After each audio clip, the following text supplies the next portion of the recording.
are a podcast about comics, storytelling, and art. I'm Leslie, and this is Sloane. Hello. And today we have a special episode.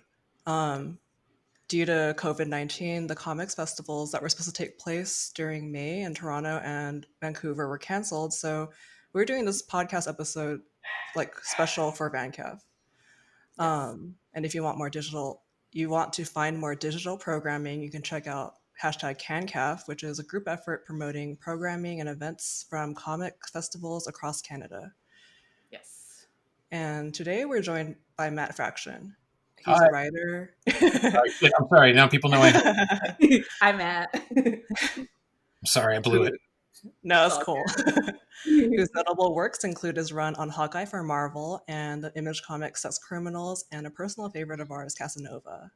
Yeah. So hi, welcome, Matt. Welcome. Hi. How are y'all doing? Doing good.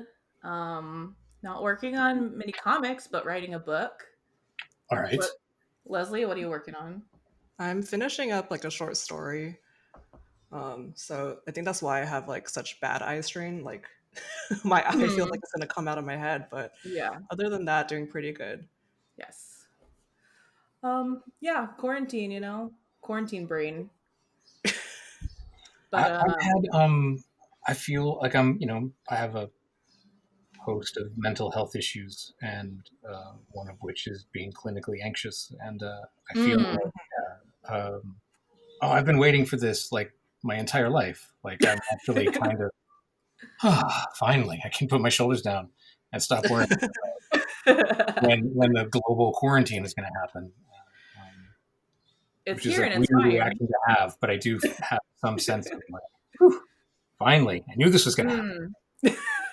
I have like I would say pretty bad social anxiety. So I remember when we were trying to plan to go to like all the comics festivals, I was like, maybe we won't go like because of all of this. Yeah. And sure enough, it kind of happened that way. Like I know for a while we were trying not to, but I don't know. It's like a weird. No, municipally ordered plan canceling is kind of my personal purge. So like, Yeah. I'm just like, I can't do it. Can't do errands. I can't pay my bills. It's just, Yeah, it's pretty sick. But yeah, we're very excited to talk to you, Matt. We read the first two Novembers, but we'll probably just talk about the first one since okay. the second one comes out. I'm glad you were able to. I haven't. Did you get a physical copy or just a digital one? Just digital, yeah. Okay. Because apparently, like it was one of. Apparently, a physical copy made it to Image before Q Time started. Oh, really? Yeah. But it's printed in China, so like I don't know when or where it is or if. Gotcha. Right. So I know it's coming at some point, but like I've yet to see one in the wild. So. Oh, gotcha. Okay. Yeah, Leslie, your Snot Girls have been like in a warehouse for a while, right? Yeah, I got like my comp copies, but yeah, they're like. Well, that's good at least. I think they're gonna start shipping stuff in May. Yeah. End of May. There was a batch of solicit stuff that went out today. Like, so yeah, I think it's gonna kick back up over the summer. Okay, cool. Nice. Well, yeah, do you want to tell us a little bit about November? We really enjoyed it, and Thanks. yeah, I'd love to hear more about it. I was let's see. Yeah, I wanted to, after working with David on Hawkeye, I was really intrigued to do a project that was deeply committed to some notion of formalism. In a way that even like something like Sex Criminal, which is all done on like an 8 grid, isn't. Like the OCD part of my brain is driven crazy by books like Watchmen, where like there is a formalism to it, but like it's obsessed with clocks and 12 issues, but it's 9 panel pages. And why isn't the page count multiples of 12? Like those are where my thoughts go. They're not even the same page count issue to issue. It drives me nuts. So I want to steer into that skid, and to like do that, that's a that's a crazy trip to take, and you have to kind of find like zealots as much as collaborators. Mhm. Elsa and I are pals and have been trying to find a thing to work with and a thing to do together. And she is completely fearless. I don't know if you know her origin story, but like it's insane and wonderful. Mm, And mm-mm. when I started to kind of muddle through my half thoughts about it, she was like, "All right, I'm in. Let's go." I'm like, "Okay, great. Let's." And then you find people like Hollingsworth and Kurt Ankeny and even Ryan Hughes, who does the Ryan Hughes especially is like, oh great, I get this. I see exactly the kind of crazy planet you're on. You get a whole team, and that's really just that's the cornerstone of a cult right there. So yeah, it kind of came from wanting to do a really rigidly formal story, Mhm. um, and I think between I also kind of wanted to do something without jokes, Mhm. because I mean, it's not like I guess arguably Jimmy Olsen is the first thing I've done that's just straight like there's still structure there though, but like I don't know, I wanted to do something that was different than everything else I was doing, Mhm. and kind of started to had these story fragments and started to find ways that they could all connect, and then I realized that that was what the formalism was there for, right? To provide this kind of superstructure that would allow these otherwise random characters and events to kind of all intersect and start to kind of build it from this weird the notebook I have for it looks like John Doe's notebook from Seven, but somehow out comes these beautiful books. Once I get out of the way and the art team takes over, it's great. Nice. And so was this like something that like story wise that you collaborated on with Elsa, or did you kind of have the story in mind and like presented it to her? I mean, I kind of had the story and presented like the broad strokes of it. Mm-hmm. I always kind of know the broad strokes. My go-to metaphor is, if we're going to drive across the country without a GPS, like we're just going to draw the map, and let's say we're going to, you know, if I'm in Oregon, let's say we want to drive to Florida. In a couple of days, if we don't cross the Mississippi, we did something wrong. Mm-hmm. So like, I kind of gave her that portrait of how they would all connect together, and even then, Mm-hmm. like, in the writing of it, it kind of, when I was writing the first one, I realized it really there needed to be this fourth character present, and that was going to grow the shape and change the shape. And then once that fourth character showed up, I was like, oh, there really then needs to be a fourth book, and it's the difference between a story stopping and a story ending, and Mm-hmm. there's still room to grow and evolve as we went. And then once Elsa designed the characters, I was writing to them. I could write Mhm. the physicality she gave them, and I knew, like Elsa like trained as an actress, so she responds as an artist really great to like undrawable emotional state kind of notes in the script, right? Mm-hmm. Mhm. So yeah, and it was a. I mean, it's impossible to conceive of without her storytelling. I don't want to, but like the actual Right.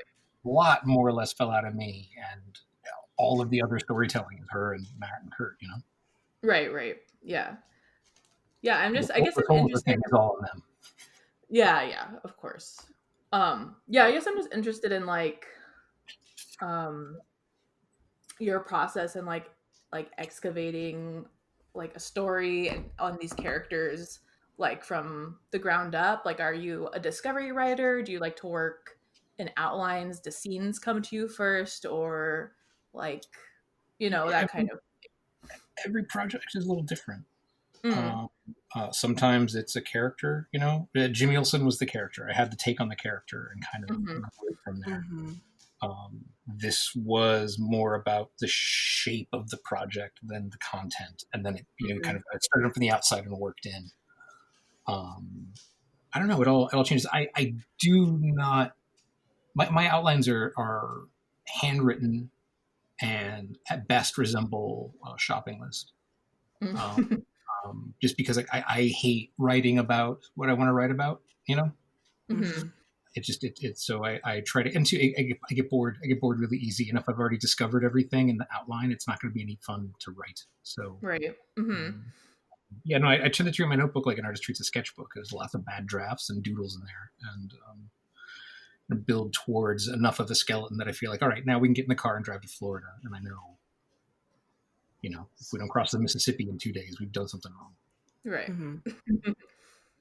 So how does that work in like a book like November? Because I feel like this book is really structured, but like unstructured. So I feel like it's also, I feel like everyone kind of has to like run a really tight ship in terms Yeah, of like what yeah, goes on in each yeah, page.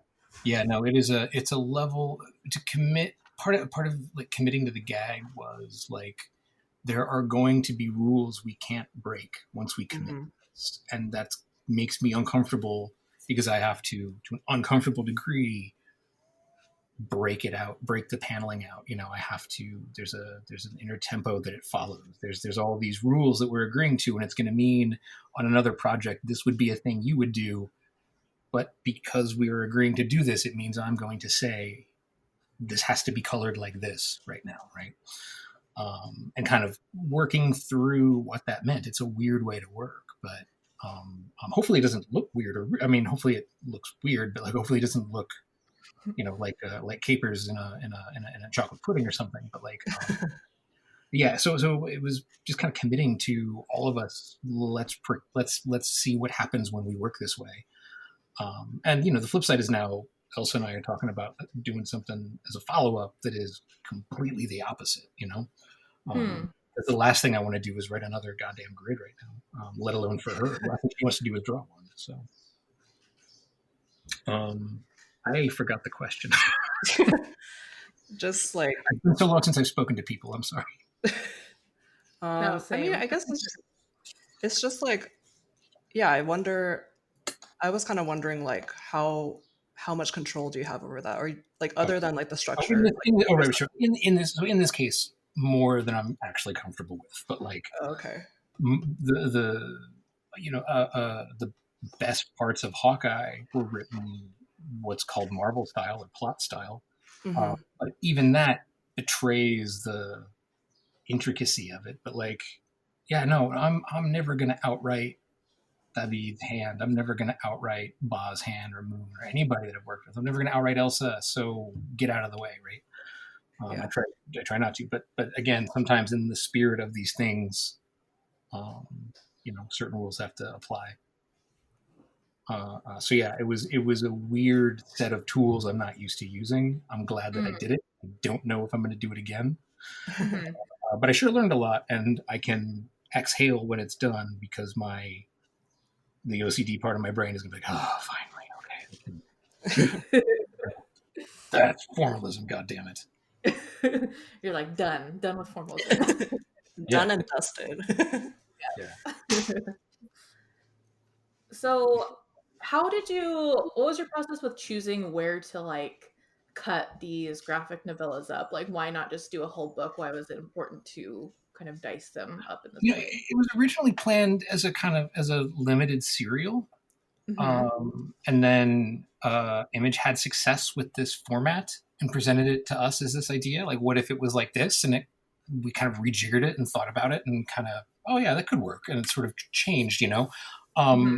It still follows what would have, and it's not like it has a 3-act structure, but I mean, it kind of does. Mhm. Everything has a beginning, middle, and end, right? So everything kind of has a 3-act structure. It still roughly follows that. What would constitute the end of the beginning is the end of the first volume. Mm-hmm. What would constitute the second act is kind of the second and third volumes, and then the kind of resolution is the fourth. So like the general shape was remained intact. It just took some reconfiguring. Um, and I had the like spoilers, the last page of the third volume, all 4 characters in the same room at the same time for the first time. Ooh. And like I knew we were heading to that. I knew that was the beginning of the end. Mm-hmm. Um, um, and then but we see through different perspectives how they all ended up there, right? And even doubling back and showing a scene from 2 different POVs, and so once those tools kind of start to accrue, and just what a narrative shape is, and like, well, I know this, I want to tell a story about somebody who is like this, and this thing happens, and it leaves them like this on the other side. Like then you kind of just start to, like, the fun thing about like writing Jimmy Olsen and doing all the fake kind of short stories is like, I don't have to write any boring scenes. Right. Right. It's all killer, no filler. I don't have to, I write until I get bored and then done. All right, next scene. Like, I'll just say, and then he drove home and had lunch and woke up the next morning and this thing happened. And that's fine because, that's the rules of that book. But so there's no messy narrative coherence that needs to be obeyed. I can just railroad over that shit. So this is very similar.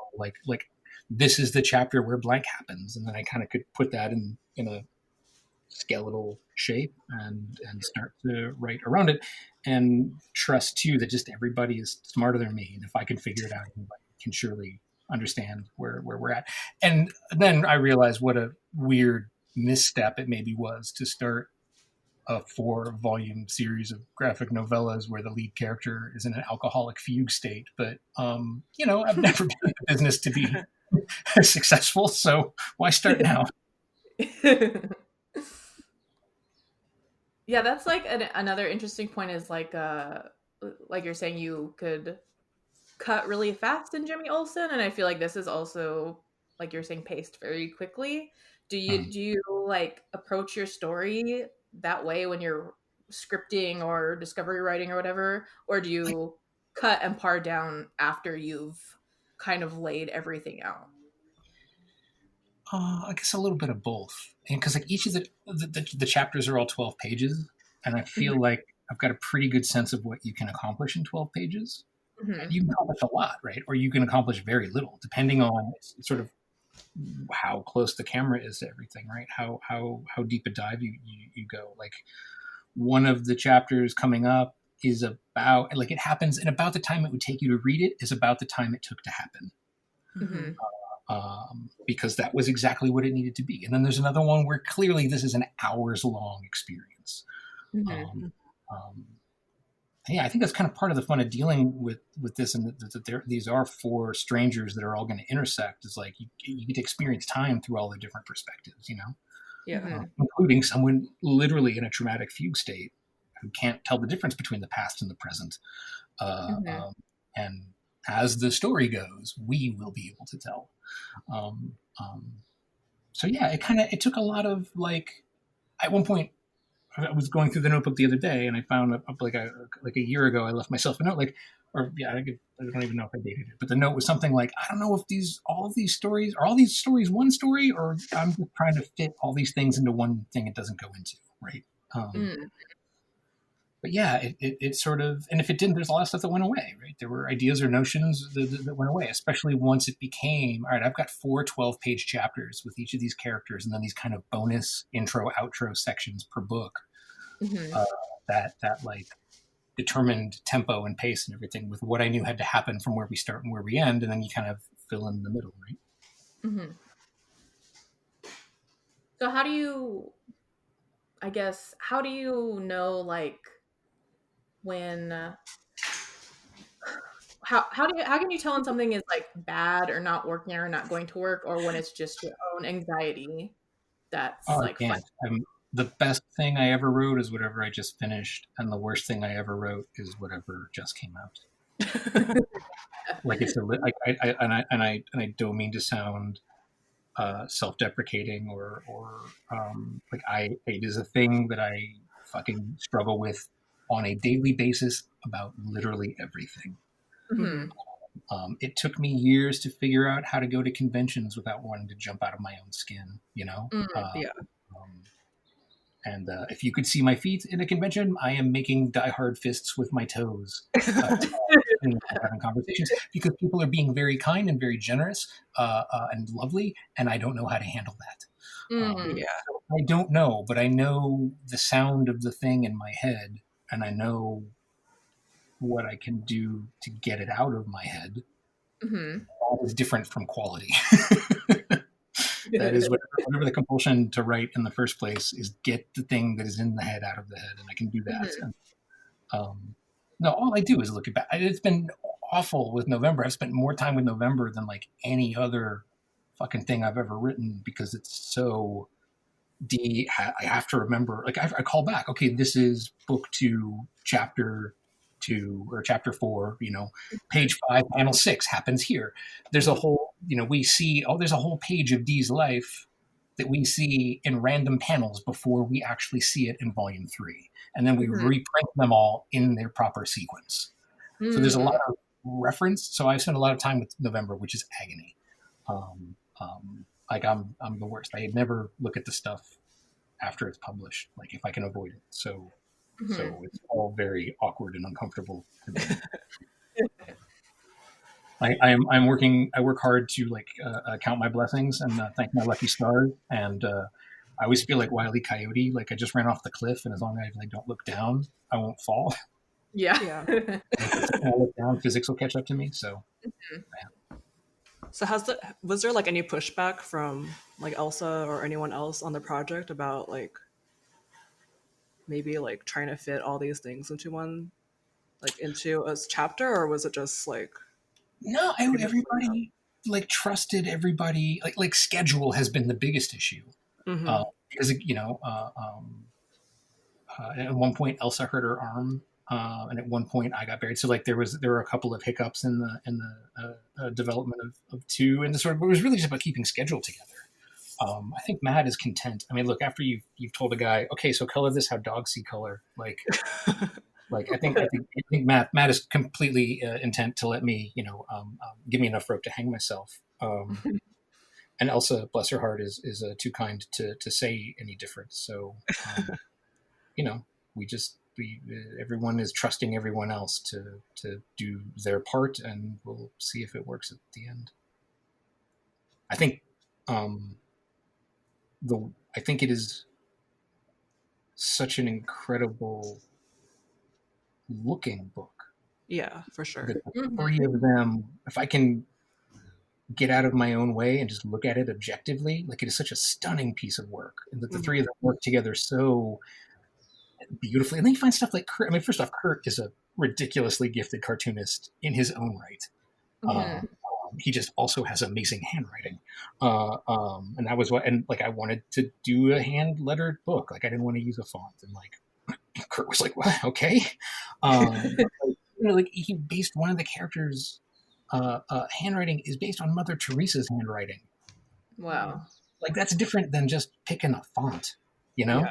There's a cartoonist discipline to that stuff as well. That I'm amazed to see how they bring it together and bring it forward.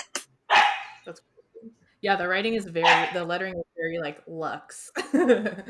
Yeah. I mean, look, even fucking hand lettered the Indicia, right? Like that's clearly a sign of someone having gone full Colonel Kurtz. Because when even the Indicia is lettered by hand, someone's gone up the river and not come back. Yeah. That person being, and in that scenario, Kurt is Willard coming to kill me. Yeah, we really loved the lettering. The only thing was like me and Leslie were like, oh, we never really used cursive ever. Yeah. So we're like squinting so hard at the cursive. And it's not because it's badly written, it's beautifully written. It's just we're not used to it. So we're like, I'm like, what is this? Right? It's a lost art. It's really sad. Yeah, it's definitely like something you learn to read, because I think after like when I got into the second volume, I was like, oh, okay, like this is making a lot more sense to me, like on the second read or second experience with it, basically. Right. I have movies like real thick accents. Yeah. Yeah. The sexy beastoning or something. Like it's like that first 20 minutes, I'm kind of just going with it. Or Shakespeare. It takes a while for me to understand what people are saying. Like I can hear the words, but like it takes a minute for my brain to catch up and start to actually deliver the words. Yeah, it's very, very intimate. It all feels like notes the characters are writing down in their own hand, like on the side. Yeah. Their narration, which is really cool. Yeah, a lot of stuff that I was gonna ask you is now kind of moot point, because it's like plot. It's like part of your plot. It's part of your design.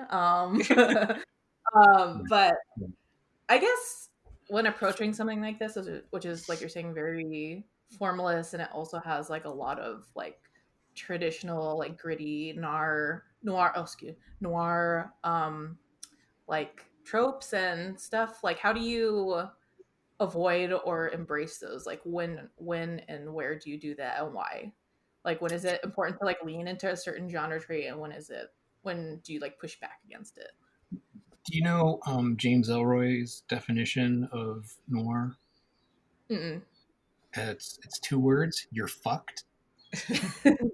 And I think that's true from a certain point of view and a certain kind of noir. And like I had a moment in writing the fourth volume where in my notebook I wrote like, I don't want this to be the downer ending that these could be on their own. Like I want, by virtue of these stories being tied up together, to be something better than you're fucked. Like I want the sum total of these people connecting with other people to mean like this is the thing that breaks you out of your fucked, right? Mm-hmm. Hmm. But sometimes you just have to steer into the genre and what the genre demands. And like, I'm not apologizing because I love it, but like, it's definitely clear that like for all of the hoity-toity fucking art school thinking about formalism and grids and patterns and numbers, like at the end of the day, it's like dudes with guns stealing from other dudes and people getting tied up. Like it ain't high art, right? Like Jonathan Franzen is losing no sleep over it, so it's not a yeah. I don't know. I'm more comfortable not trying to do. I don't know. I don't know. It is what it is, and that's the ride we're taking.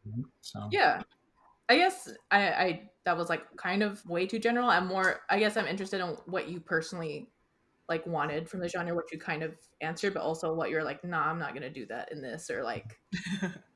well, I mean, I think it's interesting because of where I started to write it and where I ended up, just internally, just emotionally. Mhm.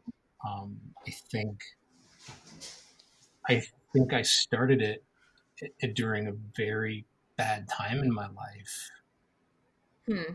and it was like throwing a football, and I don't know who's going to be there to catch it, but I know where I'm going to throw it, and I hope I'm there to catch it, right? Mm-hmm. I think it came from a very dark place, but it came from there because I needed to tell myself a story where people are what saved other people. Hmm. Um, um, so yeah, I think it came from a place of despair and wanting so badly for these women to escape it and wanting to tell that story of escape, kind of, and the virtues of who they are, gave me the story I ultimately wanted to write. Hmm. It's a long way to safe for any of them, and not all the characters make it out of the other side. But uh, it was all uh, yeah, by design, sure, but a lot of my design is left open until it's showtime. Hmm. You can drive through the skinny part of Texas or the fat part of Texas. They'll both take you east. Hmm. But like, I had no to kind of add on to that. Like, I had no interest in like telling a story where three women get killed by men. Like that was not like that became like that is not that thing that I'm into. I Hmm. did a re-release of we're going to do a re-release of the first graphic novel I ever wrote, and so I had to reread that for the first time in Hmm. 18 fucking years, 19 years, Hmm. uh, which is weird to say. And choosing to like not special edition it, choosing to not change things, Hmm. um, because it was dishonest, and I wrote this as a kind of in the end and afterward is like there are things in here I would not write today, Mm-hmm. and Hmm. I know what the me of 2001 would say, which is oh, how these characters would talk. And if today says find better characters, Hmm. uh, but it felt dishonest to like pretend that it was ever anything but. So yes, there was a deliberate choice of like even if the definition of noir is you're fucked, like that's not the story I guess I want to tell in the end. Right. So maybe it's not noir because they're not all fucked. A little fucked, half fucked. Yeah, that's interesting. This feels like so not rigidly put together, but very like meticulously put together. So it's interesting that like it feels like your process feels not that kind of, but then you Yeah, are very like Like thoughtful.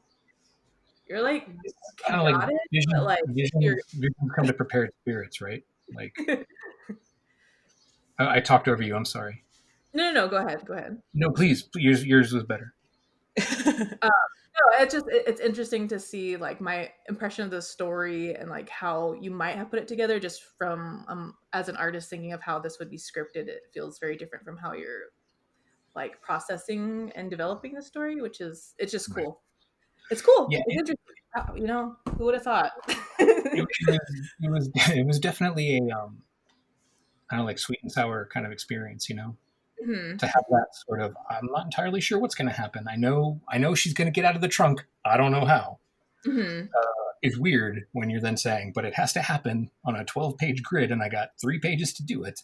And that last Yeah. page is going to be a 12-panel page, and every third panel is going to have words, and none of the other ones. Like, Oh god. okay, so maybe it's not entirely chaotic. Like, Yeah, no. Oh, that sounds nightmarish to write, but very fun to read. Yes, it's yeah, really yeah. like engrossing for sure. I Mm. did a. Oh, I'm sorry. What was that? It's really engrossing. That's what I want to Yeah, say. thank you. I did a book called Odyssey with Christian Ward. That was a retelling of Homer's Odyssey, and Greek. It was written in a heroic and a dactylic hexameter, which is a kind of prosody that took advantage of ancient Greek's long and short syllables. We don't have long and short syllables in English, but we have stresses. Hmm.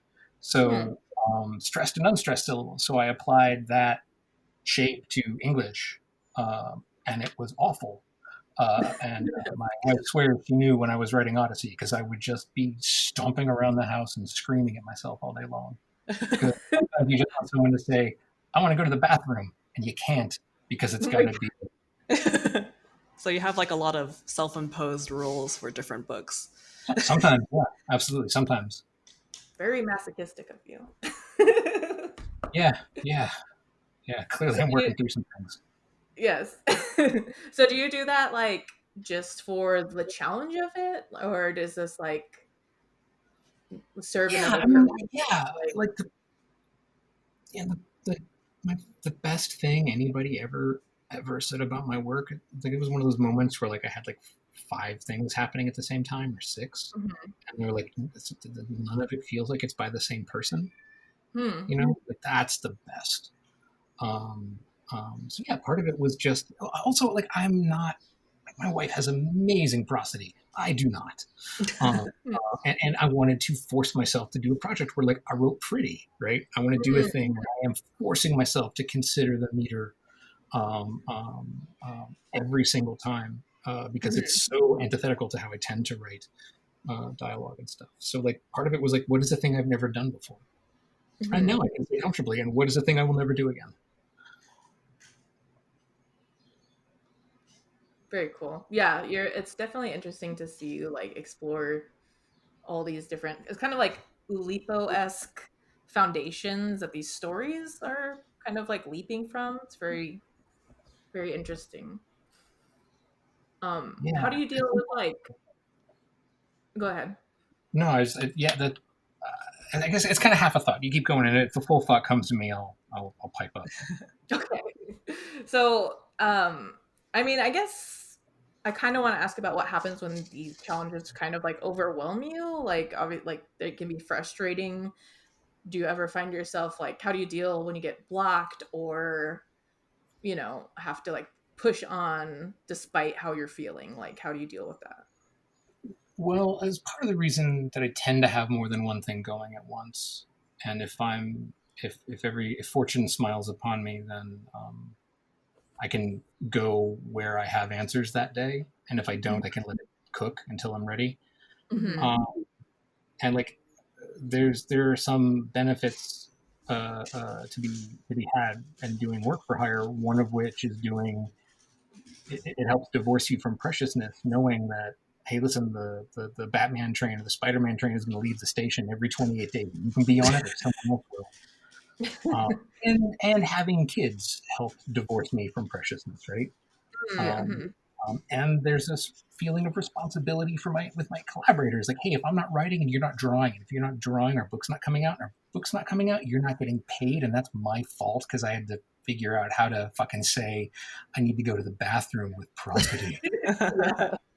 So there's a lot of pressures that help divorce me of that. And it must be said too, like, hey, we went dark on sex criminals for longer than either of us expected, because I didn't have it, and it's our ending, and I didn't want to come back if we didn't have an ending that was good. Yeah. And like, hey, you know what? Part of the benefit of not doing work for hire is if I don't have a good book right now, if I don't have a thing that like I'm confident and secure in, that will eventually be a part of a evergreen kind of sales item, like I'm actually doing more harm dumping it out now, because I will make more money for everyone involved in the long term. Let's just speak about this in pure capitalism, right? Capitalistic terms. Let's not even talk about creative. Like, everyone's going to make more money if I write books that sell forever, instead of if I write a book that has a 6-day sales cycle and is never thought of again. Yeah. So in the case of sex criminals, it was like, oh, hey, you know what? I don't have it yet. We need to chill for a while. I got to figure this out and really find my way in. And did, and now we're back, and that's great. And then, of course, the world ended. So joke's on.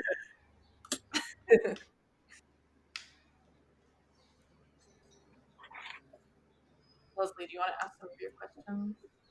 I guess I kind of want to ask about like how the process has been for something like sex criminals, like just like how does like that how does that process going into sex criminals vary from November? Like, obviously you have like they're very different stories. So are they treated completely differently, or is it kind of just like what is going on there? They probably have more in common than it seems, but you know, Sectional is the other book I do that's on a grid, right? Like, you know, Chip had never worked with another writer, and so much of the book was humor, was jokes, and like so much of jokes are timing, and it's like I have to write this in a grid for the jokes to work.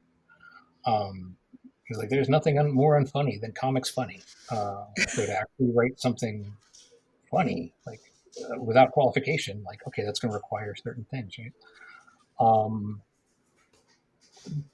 But with November, it starts out and goes in. You know, the fiction criminals was really starting in and going out, and that's kind of like in the back of I think 26 when we came back for our kind of last 6 issues. Like I say, like, hey, I realized I didn't care about the criminals part of the title anymore. That's a good time to end your book called Sex Criminals. Like what I needed to realize over the time that we were dark is this is really the story of these two falling in love. And that's the story I wanted to tell. And so focus on that, and the rest will take care of itself, right? Yeah. And it has, at least to my satisfaction, as it feels just getting it out of my head. I'm literally writing the last script as we speak. It was what I was working on before I called, and it's like a heavy emotion. I've been writing a lot of endings in quarantine, which is very weird. But hopefully, I'm a little more equipped to handle it than like the last time this happened, when it sort of sent me spiraling into depression. But yeah, so it starts with the characters, and it starts with, you know, I know what the story is. I know where it's going to end, right? I know where this issue is going to end. You know, I know where, and then it kind of just fills in, and then it's really all about making Chip laugh.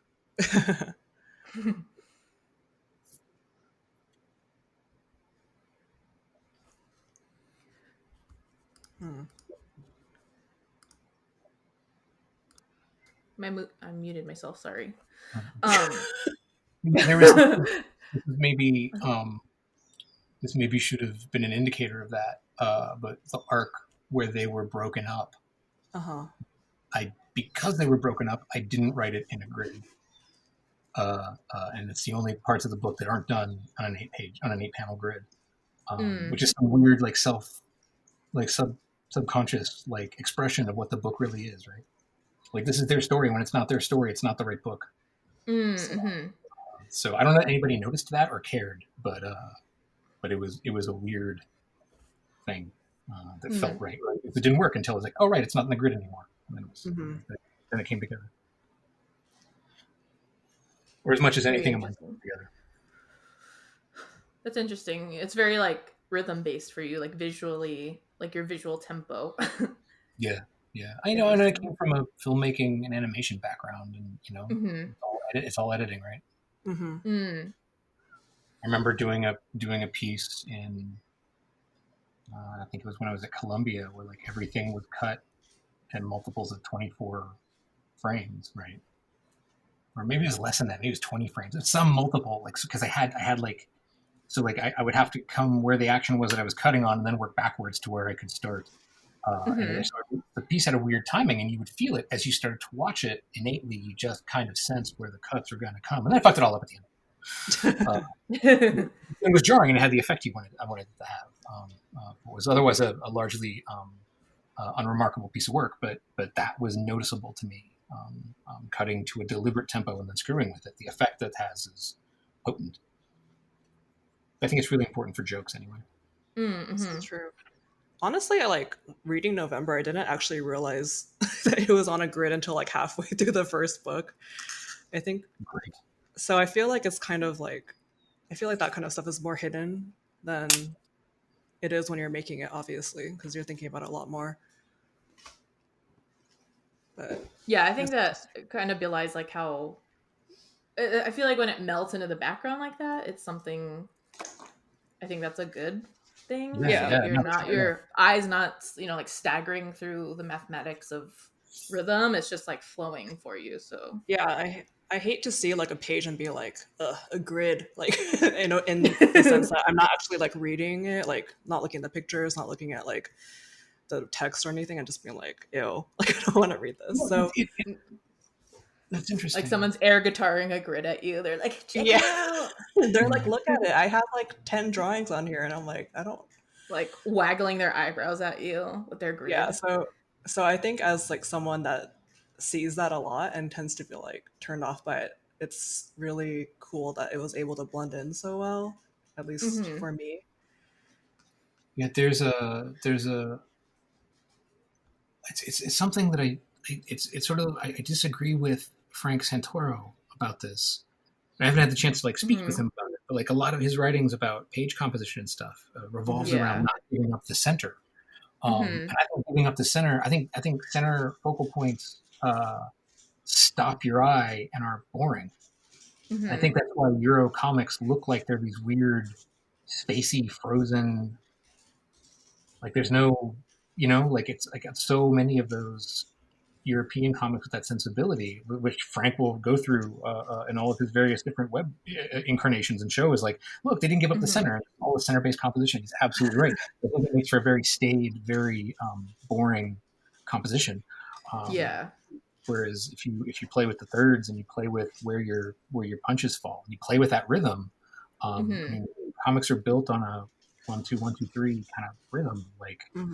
Okay, so that not just so you have the page, you have a page, you have 2 pages, you have 2 pages, you have a flip, right? You've got everything kind of they're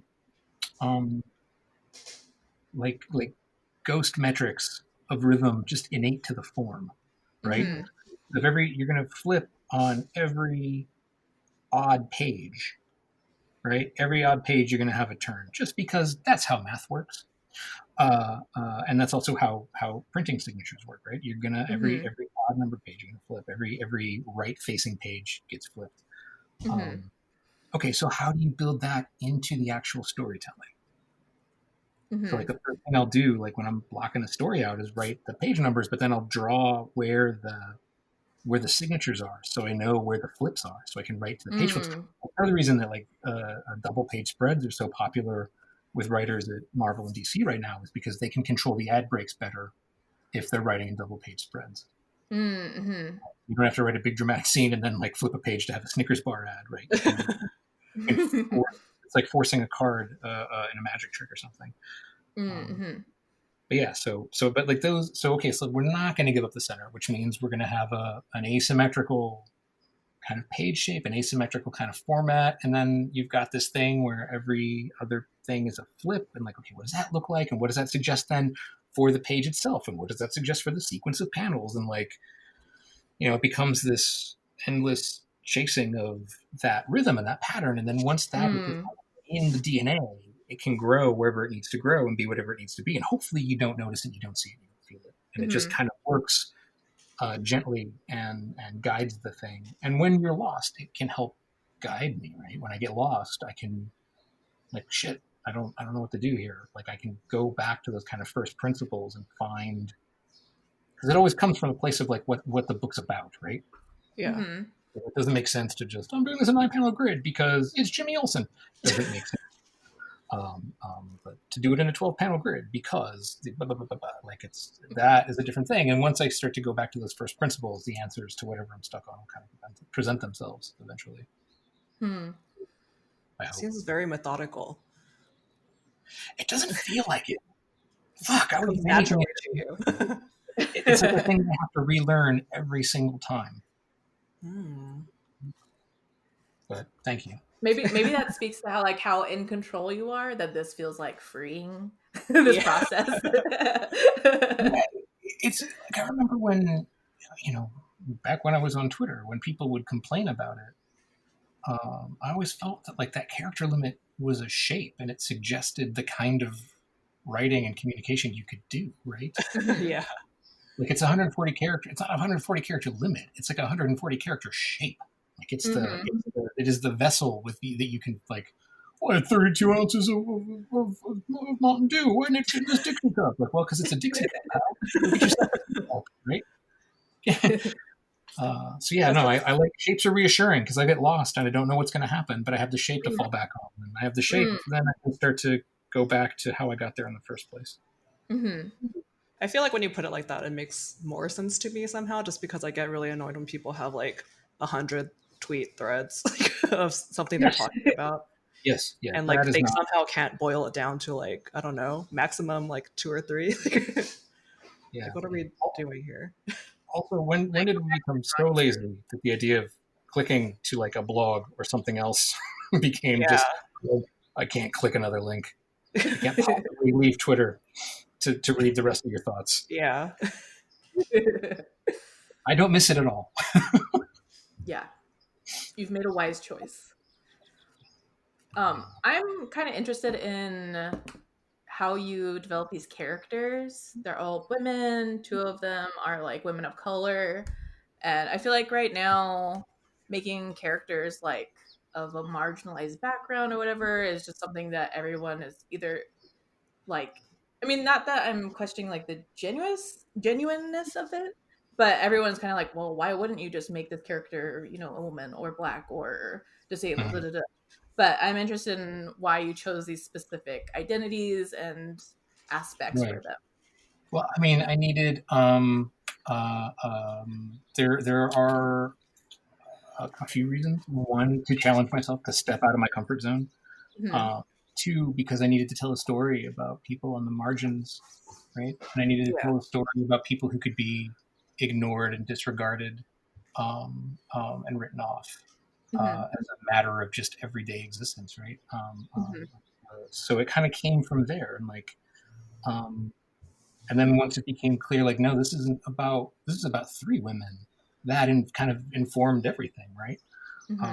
What happens when you bring I don't like when you bring women into this very traditionally male world of noir, right? And noir tropes and stuff, but it's not.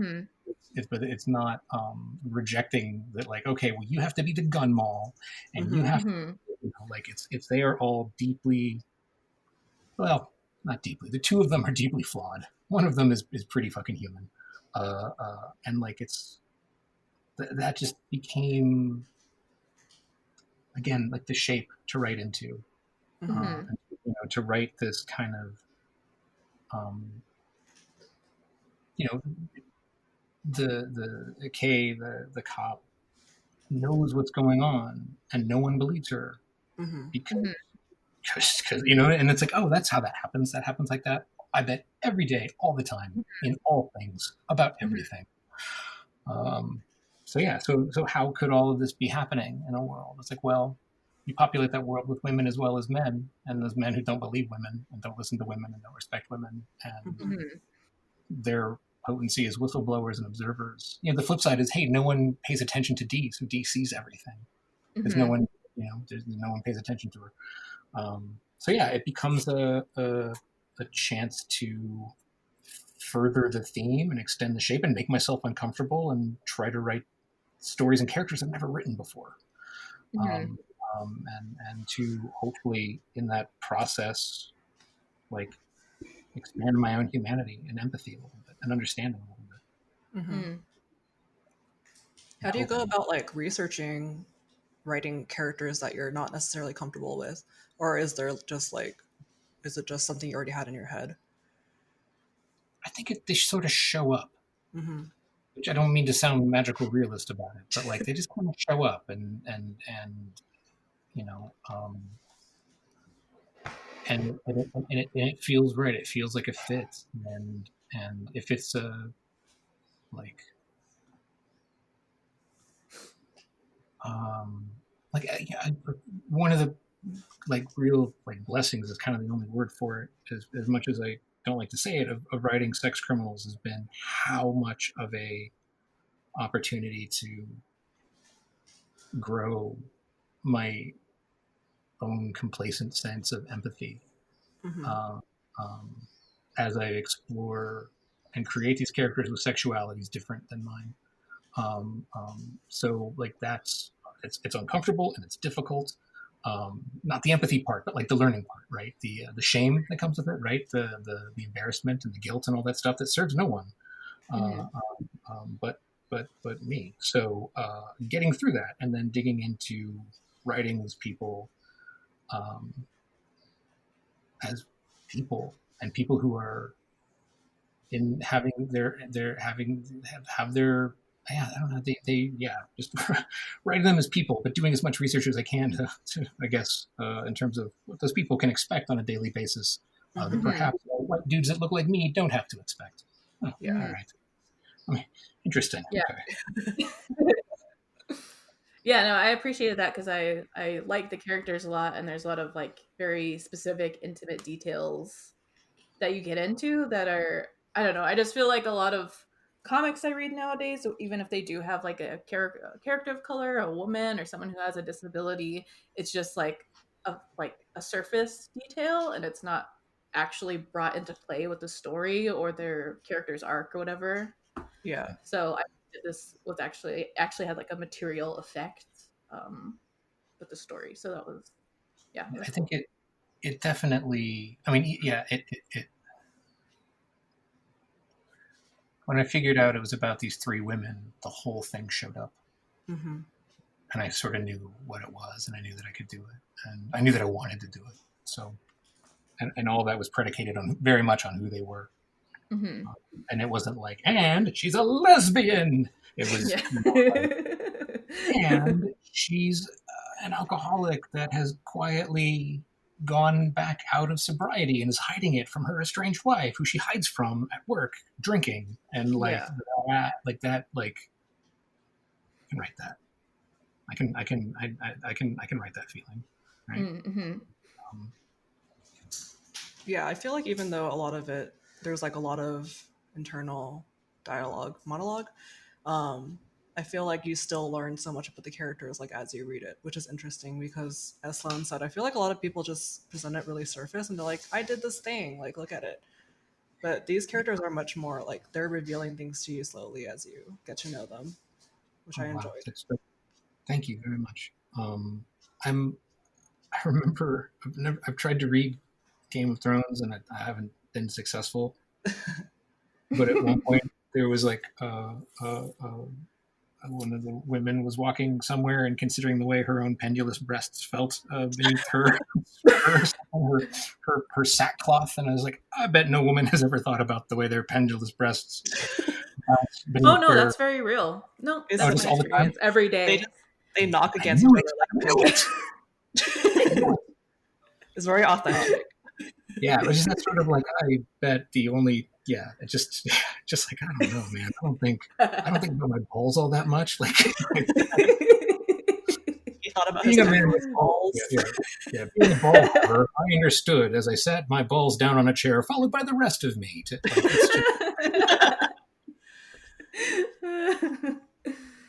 I don't know, and it's also like I don't want to not tell stories that happen to people whose bodies and lived experiences are different than my own. Yeah.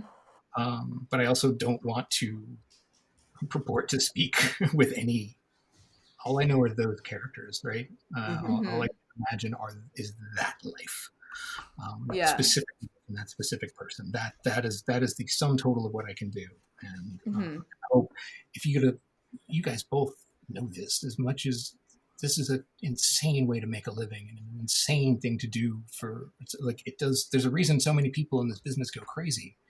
Like to live with these voices and these people in your head for so long, it has to be worth it. It's got to be worth spending that time and that energy on. So, and like the times that I haven't been, it makes me feel like garbage because work feels like waiting in open sewage every day. Yeah. Yeah, I definitely appreciate you saying that because I feel like it's just like that aspect of being a writer, an artist, and taking the time to like empathize with your character as part of your craft is not as common as it should be. I don't know if it's out of like laziness or fear or just like general indifference, but I think that's super crucial. Don't just make it like okay, I'm only gonna write what I know and what I've experienced, but it's gonna be through the visage of like a Black character or disabled character. Like, no, just take the time and read, talk to people, do some research, and listen, think about it, and really listen. I over these past 4 nightmarish fucking years, I have listened a lot, and hope that it has made me a better person. I'm a better writer too, but I'll settle for person.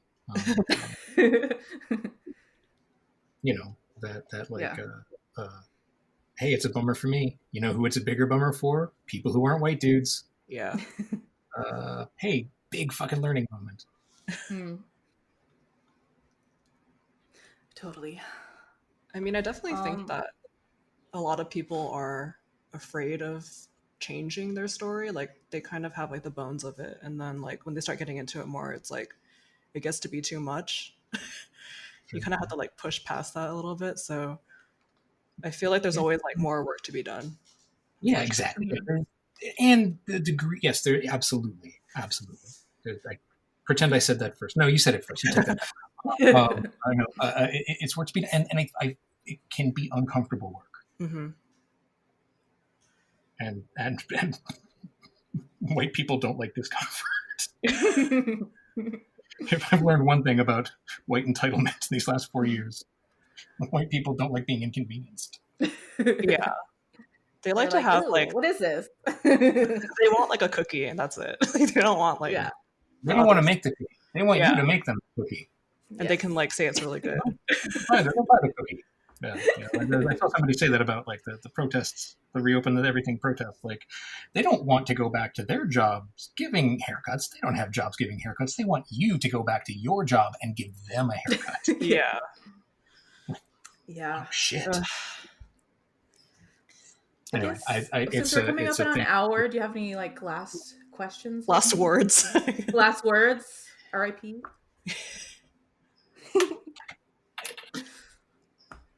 Otherwise, I was kind of gonna ask like a big, like a overarching, like a question. Yeah, kind of like quarantines, like what is it like right now? You're creating work in this, state of things. Like, how is this like affecting you as an artist and a storyteller? Like, what is this doing for you? Is it like inhibiting you, or are you finding yourself more grounded? I don't know if I have the optics on some of that yet.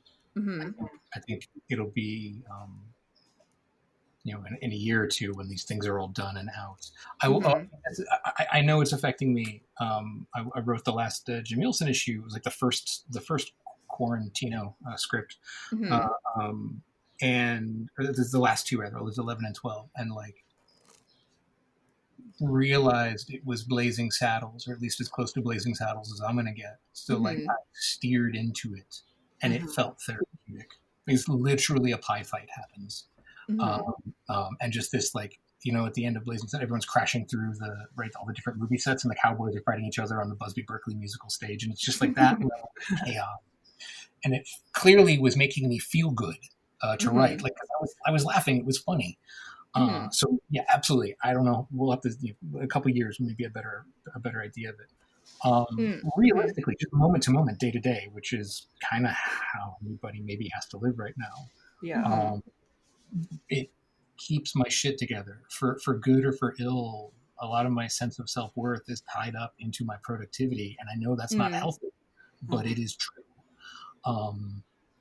So it is keeping me sane by producing shit every day. And I got 2 kids, and being sane is real important, right? Like not, my joke is always like, how's quarantine going? I'm like, oh, that's fine. I sat everybody down and we watched The Shining the first week, and everybody understands what the rules are now. It's like the shitty joke to me. But no, I feel anything I can do to keep my shit together, which in this instance is, hey, produce pages, do work. Even I don't know when they're coming out. I don't know when you're going to see them. I don't know when they're getting printed. I don't know who's going to fucking sell them, but I'm right. Yeah. And they will be sitting on a server somewhere forever if need be. And that helps me keep it together for when I go upstairs and deal with these 2 incredibly inquisitive little people who have just as many questions as the rest of us that are just as valid, none of which have answers. You remember The Simpsons, where I've heard of it. Okay, you guys know have you heard of The Simpsons? You guys, in quarantine, there's an amazing show. It's called The Simpsons. It's really unheard of. Bart wakes Homer up. He's like, Dad, I thought the boogeyman is under my bed. I'm like, and then they go and they wake up Lisa. Dad, what's wrong? And Homer goes, I don't want to disturb you, but there's boogeyman or men in the house. Like, I feel like that is the razor's edge of truth that I walk at any given moment. Yeah. Leslie, how about you? I'm just banging away. And it's weird. I'm sorry. Go ahead. No, go ahead, Matt. I just recognize, too, that I am writing a lot of endings, which is scary to me emotionally, let alone that it is endings being written now. So there's something about facing these. Literally, the first line of the last issue of Sex Criminals is like, I wasn't ready for this to be over. Yeah. Right? Like, hey guys, it's me writing that, not the character saying that. It's me. Like, I'm like, okay, just process it all, man. Just process it all on the page, and let your shrink sort it out in a couple of years. Yeah, it's interesting to see like how like your state of mind affects like the beginnings and ends of things that you're working on. Yeah. How are you? And you both talked about what you were working on. How are you finding it? The work affected? Definitely like a little less productive than I should be, but other than that, I feel like it's relatively the same. Mentally, I think it's a bit taxing, and it's hard to like pinpoint that other than like a general anxiety and like ennui, I guess. Sure. Yeah. I'm pretty paranoid because I can go to the hospital just from like inhaling passing smoke. If I have that. So I'm pretty scared. But it's been pretty motivating because I'm like, okay, I need to write my like horny alien court intrigue arranged marriage with men novel like now before I die. So yeah, I often think about that like a little bit more than I should probably. Like I'm like, what was gonna happen if I die? Like, is the last thing I make gonna be like the stupid thing that I wrote, or like a kind of like poignant yet stupid thing I wrote? Like, yeah. It's impossible to know. I'm like cleaning up the desktop just in case. That's always been our direction to the artists that have done XXX variant covers for Sex Criminals. Please imagine that this is the last thing you complete in your workspace, and your family finds it, and they're so upset you receive no burial. Just like no acknowledgement of our art direction. Oh man! They just leave you dead in front of your like tablet at the computer. Just rot away. They're like, we're not even gonna bother toting you out of here. Yeah, just throw everything in the trash. That's the Big Lebowski where colors on the scribbles on the impression on the notepad. And it's just It's like that naked guy. yeah. Oh man. What did you guys drawing? Oh Jesus. Like, no. Well, Leslie, any I do know closing? this. I know, though, on the other side of this, and there will be another side, comics will be back. I don't know what they're going to look like. I don't know where they're going to be sold. But it's not going away. And I know people will be back, and people are going to be dying for new stories, and are absolutely aching for like new imagination, like new visions, new journeys, new experiences, new trips that they can take. Like not escape. Like people are going to be aching for this shit when we're on the other side, and I think we should all pretend that we're going to be ready for it. Yeah. I know. I'm excited because I feel like I like writing like sci-fi a lot, and right now I feel like none of like the futurists in the genre have like any idea how to approach like the future now. Like I feel like we've lived through so many weird, just like embarrassing apocalyptic events and like accidental mistakes that it's just like how like anything they imagine or have been imagining has like paled in comparison to just like what has actually been lived up to this point. So I'm excited to just like this, like these contemporary writers, like I don't know how they're gonna. Maybe the last like major nodal point in human history that affected at least the Western world, the North American world, part of the world was 9/11, right? And that was the thing that like even William Gibson started to write about the past after 9/11, right? Like like that's telling. When the futurist guy is writing about 1998 and 2004, it really fucking says something about where we're at. Yeah, he's like, forget this. I'm going back. Basically during the Civil War. It's my badge of courage. Computer. You're welcome. Oh, do you want to tell us like maybe what you're reading or watching right now that you really like? Yeah, sure. I'm devouring every book I've been given like the last 10 Christmases. A backlog. I've literally read like 50 books since quarantine started. I'm reading a book called A Cast of Killers right now, which is a story so crazy and so good, I don't want to tell you any of it for fear of spoiling even the smallest detail, all of which is its own get the fuck out of here kind of moment. It was written, last name Kirkpatrick wrote that. I read Sam Watson's The Long Goodbye or The Big Goodbye about the making of Chinatown, in which Roman Polanski is the second worst character in the book, which is really saying something. That was an incredible read. I'm reading Sean Levy's The Castle on Sunset about the history of Chateau Marmont. I read so much, a lot, and I just ordered like the new Preston Sturges biography. So I'm looking forward to that. Fiction wise, I'm really loving the work of Charles Yu right now, who wrote Interior Chinatown. This is his most recent work. He wrote How to Survive a Science Fictional Universe. That's really astonishing short stories. There was one in New Yorker, in fact, just a couple of weeks ago that you can probably find for free still. And watching, it's funny the kind of support that people you love kind of spending I did both to like kind of like Arrow Video-esque, sort of like people keeping really obscure, movies in print. So I have a stack of garbage movies to watch that I've yet to crack. I'm very excited about. And I just saw what's it called?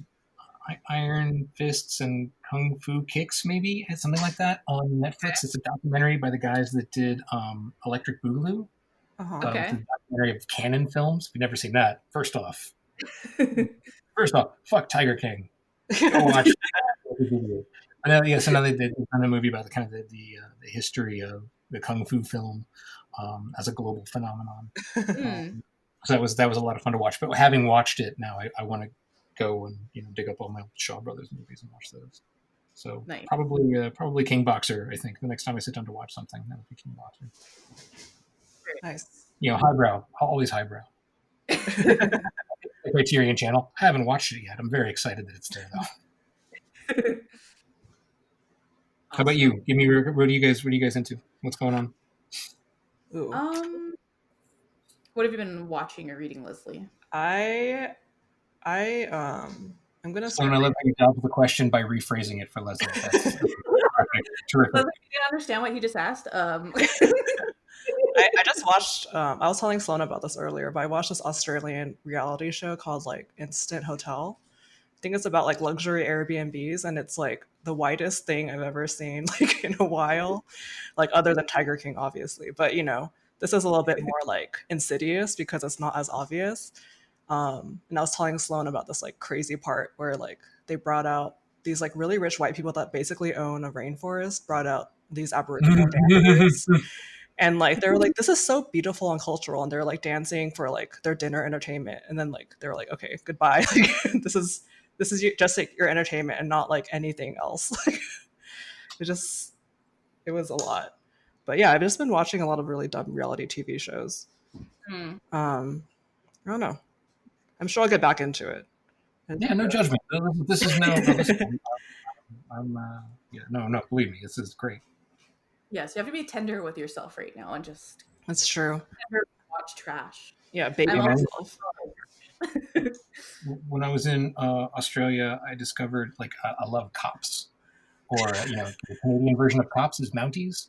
Okay. Oh yeah, great because it's Cops but with Mounties. Yeah. Mm-hmm. Oh yeah, no, he's a real bad guy. He's got out there.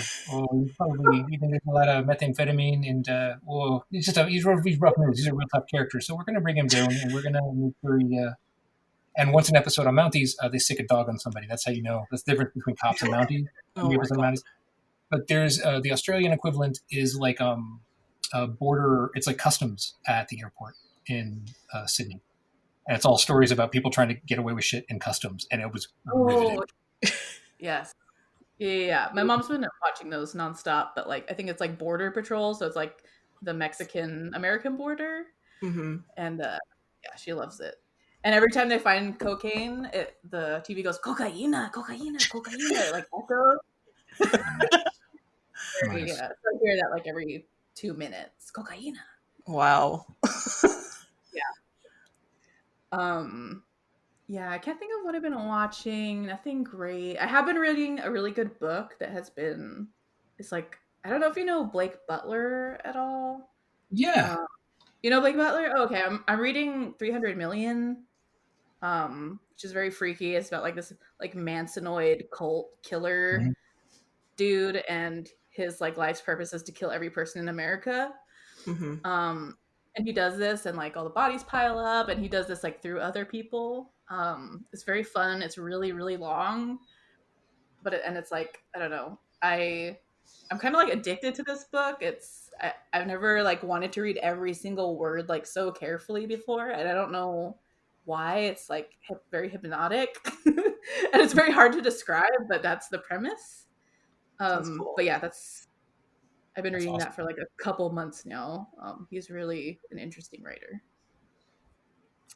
It's very relevant right now. Yeah. Wow. True. I'm gonna check the shit out of that. Yeah, it's dope. What did and then I guess the last thing I watched was like Extraction. Oh yeah, the Chris Hemsworth movie. Yeah. I did watch that.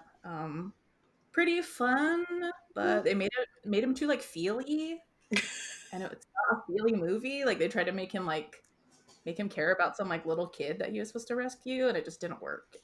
I don't know why. I think it was just because Because like I can buy into that, like, you know, like the Jason Statham thing where he's like my package is this little Chinese girl, and wait, I like her now. Like I was like, okay, yeah, of course. But this is like, I was like, nah, I don't think he cares that much. I feel like it's like the military thing, isn't it? Like, it kind of plays into it where you're like, I don't know if I buy it. Yeah, yeah. There's some like, decent Also, action it in gets it. in the way. Like, you don't watch those movies because you want to see adult-child bonding, Yeah. right?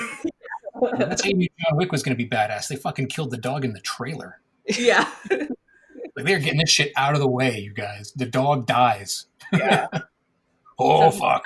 And they have to remind you once a movie, they killed my dog. Like, that's why the whole started. All the characters are like, for a dog? You did this for a dog? But the minute he says it, the entire audience is like, well, you do have a point. John Wick, you have a point. Yeah. He's right. He's right to do that. He's It's blameless. actually good. For everything he does, he's blameless. Yeah, exactly. Oh yeah, the other thing I was watching recently is Run. It's on like HBO. Yeah, Phoebe With, Waller-Bridges show, right? Yeah, with like Merritt Weaver and Domhnall Gleeson, Mm-hmm. Right. and it's very cute. They're like they're like an old like a college couple that grew apart over like 2 decades or something, but they made a pact that they'd like meet up if either one of them ever texted Run to the other, and they take like a long train ride. So they do it, and they have to like deal with who they are now, which is like kind of the same but kind of not. So it's very fun. Cool. A very nasty rom-com. But yeah, yep. That's what we've been watching. That's what we've been reading. Right. Everyone has their homework. Come back in a week and they'll be tested. Yes. But yeah, thank you, Matt, for coming on and talking to us. This was really nice. Thank you for having me. My pleasure. Awesome to get into your process, and yeah. Yeah, everyone go read November and check it out when it's out. Not sure. And when you're out again, also. Is all. You know what? I know that there's digital copies that exist. It really, listen, I don't want to. Okay, look, there's a digital copy. I don't want to try to live your life. You should be able to buy what you want, the format you want it. That's cool. I get it. But like, we fucking killed ourselves on the physical thing. Like, it's the most beautiful book. Please check out the actual physical book itself. It's so good. Yeah, it's a very beautiful book, and I'm sure it's even more beautiful in person. Love to see paper smells so good. Oh, the best. But yeah, this is really cool, really enlightening, very interesting. Thank you so much. And thank you for like going fucking yard on the book too. I appreciate that. Should we end here? Sounds good. Yeah, you want to wrap it up? Yeah. So, you know, as we said in the beginning, if you want to check out more of like the digital programming that's going on, you can check out the hashtag CanCaf. And I mean, this is a really cool interview. Like, I feel like Matt doesn't do very many interviews, so yeah, a fun one. I can't believe that on the Canadian on the replacement Canadian fucking convention podcast I talked about the Canadian voice. That's really, in retrospect, poor taste. I'm sorry. Canadian listeners, I apologize for forcing CanCon in your face. I really enjoyed Mounties, though. I really like Mounties. They're crowning achievement, Mounties. Okay. Yeah. You can find the podcast at Twitter at twitter.com/saltandhoneypod. You can find me, Leslie, at Leslie Hung on Twitter and at Dairy Free on Instagram. And Sloane, you can plug yourself. Yeah, Sloane on Twitter, sloanesloane.com, Sloane Young on Instagram. That's Sloane with an E. It's Sloane with an E. People are going to go follow the band Sloane. Another fun Sloane. No, I'm more the Sloane band. People know it's me. I'm more famous now. You're more famous than Sloane. Not in Canada. Now who's the one who's pissed off all of Canada? You just said that about Canada's own Sloane. Fine, all the Sloanes with an E. Okay, Matt, you plug now. Me? Matt Matt I'm plug. in my house. I'm not on the internet, and I write comics. And one day we'll be out in the world, and you can find those comics and buy them. Right now, I'm writing Jimmy Olsen and November and Sex Criminals and uh, other stuff. But it feels weird plugging and pitching things. So whatever, it's there or it's not. However you want to spend your time. I'm not your boss. Just take care of yourself. Take care of each other. Wash your hands. All that good shit. Yeah. Listen to Sloane, the band and the cartoon writer. Yeah, listen to our podcast, but also listen to Sloane. Yeah. And that's it. If you're not sure, check out no. The A-Sides rule is pretty great. Just go ahead, help yourself. Nice. Yay. Well, thank you, Matt. Thank you. My pleasure. Yay. Goodbye. All right.